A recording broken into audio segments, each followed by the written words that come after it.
ঢেকিয়াজুলিত অনুষ্ঠিত হ'বলগীয়া নিখিল বাথৌ মহাসভাৰ ত্ৰয়োদশ ত্ৰিবাৰ্ষিক অধিৱেশন উপলক্ষে নিখিল বাথৌ মহাসভাৰ সভাপতি অশোক সিংহলৰ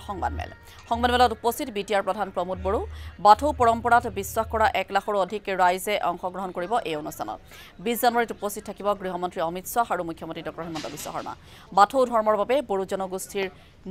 ৰীতি নীতিসমূহ জীয়াই আছে এই মন্তব্য বিটিআৰ প্ৰধান প্ৰমোদ বড়োৰ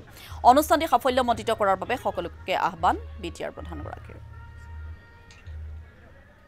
বাথৌ পৰম্পৰাৰে 1 লাখৰো অধিক বাথৌ পৰম্পৰাত বিশ্বাস কৰা লোকে নিজৰ পাৰম্পৰিক সাজ পোছাক পিন্ধি আৰজ কৰিব অৰ্থাৎ প্ৰাৰ্থনা কৰিব এই কাৰ্যক্ৰমত ভাৰতৰ মাননীয় গৃহমন্ত্ৰী অমিত শাহ ডাঙৰীয়া অসমৰ মাননীয় মুখ্যমন্ত্ৰী ডক্টৰ হিমন্ত বিশ্ব শৰ্মা ডাঙৰীয়া অসমৰ কেইবাজন কেবিনেট মন্ত্ৰী সাংসদ বিধায়কক ধৰি বাথৌ মহাসভাৰ সভাপতি মহাসচিব উপস্থিত থাকিব মহাসভাই